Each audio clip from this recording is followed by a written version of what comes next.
I don't know about you, Mark, and you may never think like this because you're probably far more chipper than I am and not as dour and old detective-like, having seen all of the horrible crap of humanity for so many years in the same way. I'm not saying that you haven't seen any of it, but being a melancholy sort of man, I can probably sit in that melancholy sort of world like the elves and go, oh yeah, there you go, another one dead.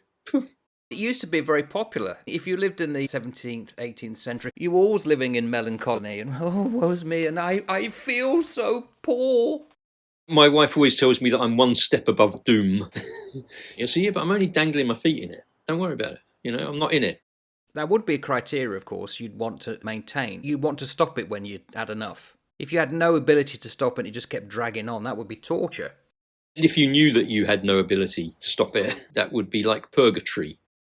Because you have worked with some interesting types. It also depends on your ethics. If you're going to live forever, the temptation to do bad would be unbearable for some people, wouldn't it? For some people, I've got no doubt.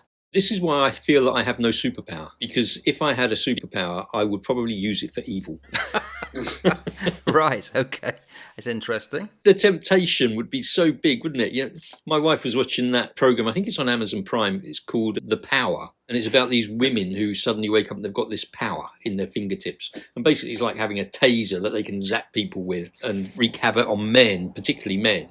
Why is it always men? Yeah, I know. It's because of all of this crap about patriarchy and all the rest of it. I'm probably not even allowed to say that, but who cares? I am allowed to say that. They have this power. My wife said to me, it's a really good program, but I should never ever have a power like that because there are so many people that I would zap.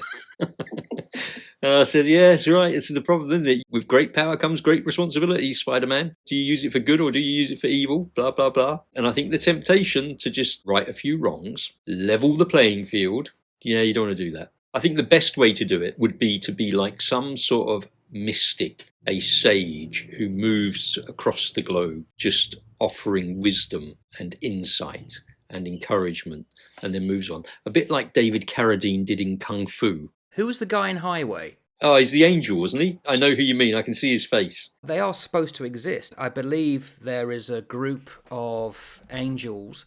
On our other channel, we did an episode on angels for Sacred Book. It's about the Bible, if you didn't know. It's said that there are angels in human form that are amongst us, and there still are, and they're eternal. So why are they here? It's to help humanity. It's to, well, whatever, because they're not fallen.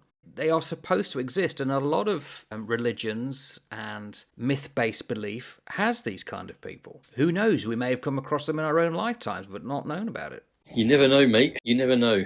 I think, stick your little habit on and off you go. Pull your little cowl up and get your shepherd's hook and just become some old sage, some mystic who just moves around the world. We were talking about the other week, weren't we, about both of us feeling like we're probably nomads. Always a bit of wanderlusts. I could go with that.